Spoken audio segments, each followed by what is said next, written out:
So, you know, every time I click that change scene button, I'm sweating bullets. All right, here we go. The winners match from Group 1 of the ISL 2 round of 96. In the top right position as the blue Zerg, we have ISL 2 Blazin, who just took out ISL 2 Gag. And in the bottom position, the bottom left, as the yellow Terran, we have ISL 2 Nokia SCB. I assume SCB is his regular clan or something? I don't know. Either way, the map is Othello, and it's going to be cross position ZVT. Hopefully we see a nice long game. I wonder if Blazin is going to do Crazy Zerg yet again. Of course, that is such a cool style to watch. I know a lot of people are always calling for Crazy Zerg in ZVTs. And what is Nokia going to do? Now, on this map, I think getting the third and fourth gas is certainly easier than on Blue Storm. Well, it's a 4-player map, so I guess it's you can do the more standard, you know, taking another main base and defending with lurkers and getting a natural. Now that I think about it, maybe that's one of the reasons why Blazin chose to do the non-lurker build, because there's no on Blue Storm there's no nice gas base that you can take, which has a ramp that you can just park 2 lurkers on top and be safe with. So that might have affected that strategy,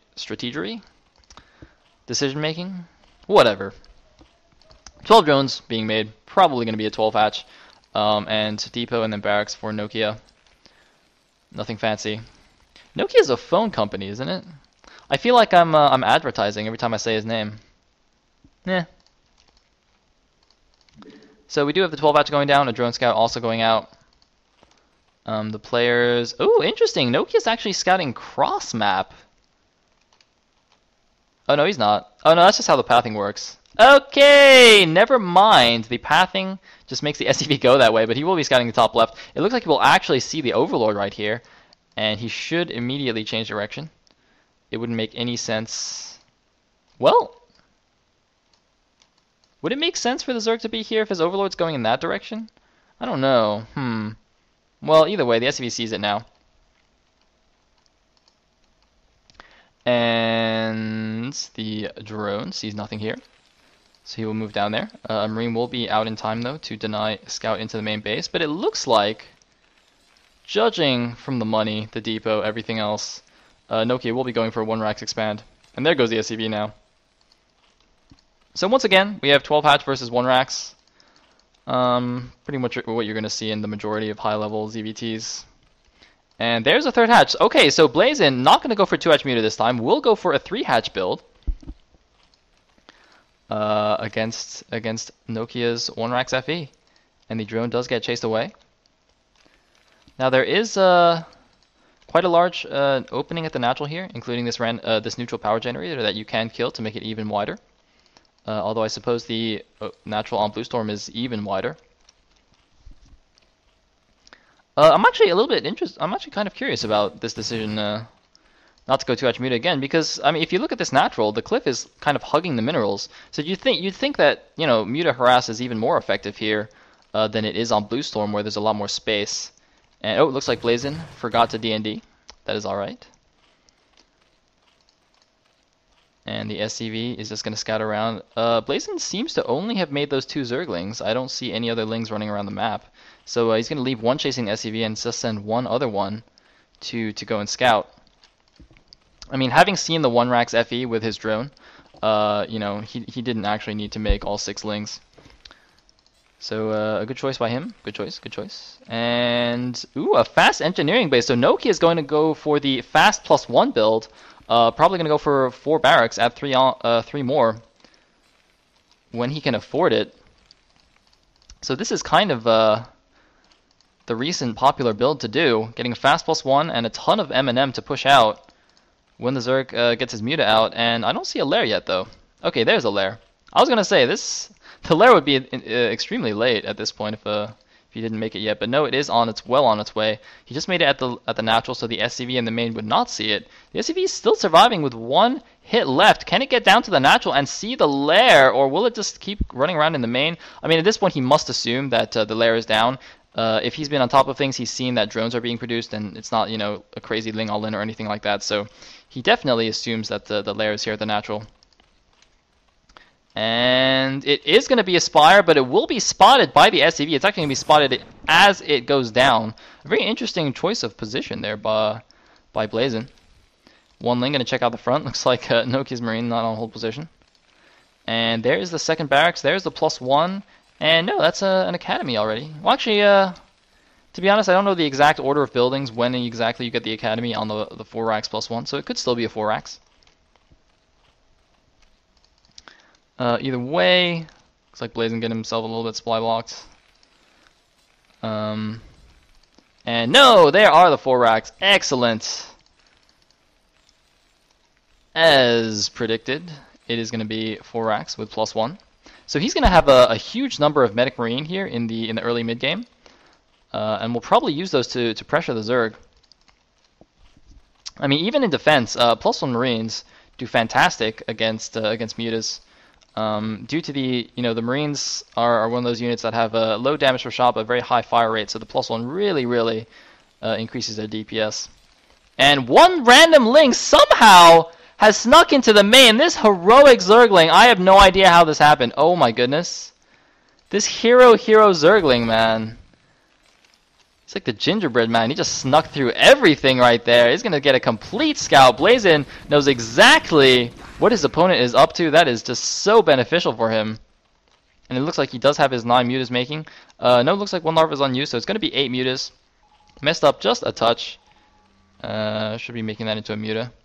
And is immediately going for a den. Is that a drone? Yes, it is. So it looks like he will take this base. And he's going to be playing a very standard 3-hatch muta into taking a 3rd gas with lurkers to defend it. But no, never mind. A Queen's Nest goes down before the den is even finished. I'm a little bit curious about this because I don't think he can afford lurkers and hive tech off of a fast hive. This might just be a fake. No, he is getting lurkers. Can you really afford this? He's not going to get queens, is he? Oh my god, he's not going to get queens. If he gets queens, Blazin is going to actually be my favorite player of the ISL2 so far. Which is not really fair because, we've only seen 2 games so far and he's been in both of them. But hey man, if you're going to go crazy Zerg and then queens, what can I say? Now the mutas are coming in here. There are 8 and it looks like he's done a great job so far. Oh, he might be able to... Nope. I thought he might be able to catch some Marines on the ramp. But it looks like doesn't quite go for it. He's got to be very careful though. He's got to be very careful. Does fly out. Not the greatest turret positioning right there. Allowing... Oh man, this is actually a great position for the mutas. Look at all the Marines getting stuck right here. I mean, they just stimmed, but they can't actually get any hits off. Oh wow, Blazin has found the perfect little hole to attack from. And looks like a bunch of Sunkens going down. The hive is already halfway done. How does he... I mean, he's only just taking his 3rd base. He's going for a hive before his 3rd base. I don't understand. He's going to have 3 lurkers to defend it, but this is actually some kind of crazy. It's not crazy Zerg exactly, but it's definitely still crazy. And the mutas are continuing to do harassment here. Very nice harassment. Gonna slow down that factory a little bit. And so far hasn't lost a single muta. Has some damaged ones, but very nice job by Blazin. Nokia, meanwhile, now taking a 2nd gas. Has not really been able to do too much with these Marines. I mean, he should... Okay, he's getting a bunch of turrets out now, so it looks like he's going to go for a push. I mean, this is what he really wants to do with these this huge +1 M&M force. But lurkers are going to be up in time. There's a scan going down. He sees the hive is done already. What is the hive tech? It's... Well, I don't see any hive tech just yet. I see an Evo chamber. And I see... Oh, no! It looks like he transferred the drones too early. Look at this. Oh, my God. The drones going all the way back home. Oh, dearie me. Wow, he might actually lose a bunch of drones just because he messed up that timing. Wow, this hatch wasn't even close to done. Look at that. The drone's like... The drone mined all the way back to the... Went all the way back to the natural. And then the hatch is just popping. Wow, he transferred those way early. Anyway, an SCV is going to check out the top left 2 bases. I wonder if he scanned this already. I'm not sure. But lurkers and Sunkens are down, so he should be safe from any kind of push. And he is getting a Defiler Mound. So going for very quick defilers, gonna have Lurker, Ling, Defiler, and the start board is only just finishing now for Nokia. So vessels are quite a ways away, and the mutas are going back in, but there are a lot of turrets now, losing one muta.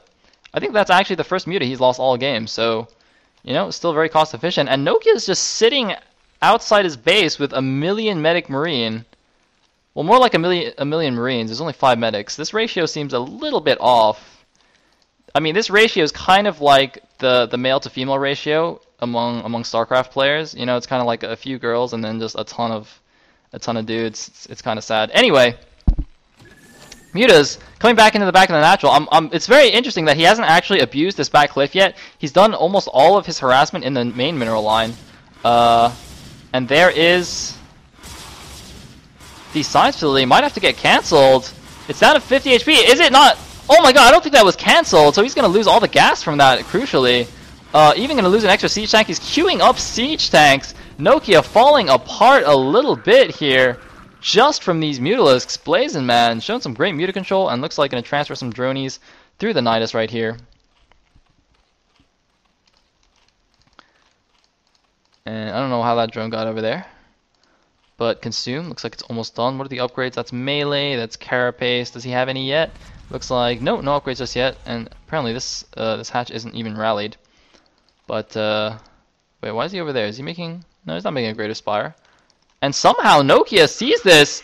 Nokia, I don't know how he knew the mutas were here, but Blazin, oh, Blazin barely saving his mutas in time. Nice reaction right there. Actually don't know how he was aware of this.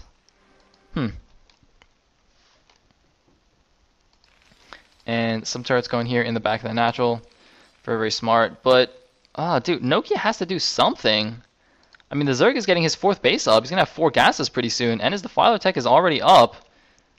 And once those Defilers, I mean, the basic principle behind TVZ, standard TVZ, is the Terran wants to push as close to the Zerg base as he can before Dark Swarm gets out. Because once Dark Swarm gets out, the Zerg is just going to slowly push him back. So the Terran wants as much space as possible to maneuver around the Dark Swarms, but at this rate, Blazin's just going to walk right up to his natural and start swarming, and he's not going to have a good answer to this because his vessels are only just now in production. I think that's the first science vessel. Yes, it is. There is the 3rd command center going down, probably going to take this inside 3rd. And Nokia just playing incredibly passively right now. Speaking of which, where are the mutas? Did I lose the mutas? I don't know, but there is a drop here in the bottom right. For whatever reason, he didn't bring a medic. This is an 8 marine drop. Man, Nokia needs to start making some medics here. Looks like though it is going to be quite effective. No, but there is a 2nd swarm going down, and that 1 Zergling will be able to, or no, those few Zerglings will be able to take it down. They are 1 Carapace Cracklings. And here comes a push. He's leaving his siege tanks though. This is, oh man, these are just free siege tanks right here for the Zerg. I don't understand this at all. Okay, now he's unsieging, gonna regroup them. But yeah, definitely that. Oh man, he's gotta stay on top of those tanks. Looks like going up to 2 port vessels, adding another barracks, and there is the push. This Defiler doesn't have enough energy. It needs to eat another Zergling. It does get irradiated. Can it get the swarm off in time? It needs to consume another Zergling. It needs to consume something. He's going to consume. Can he get the swarm down? He does get the swarm down. Barely in time. And looks like a random Ling running in there. So these Lurkers under the Dark Swarm, 4 Lurkers right there, will be plenty to hold off this push. And with that, Blazin will have his 4 gases.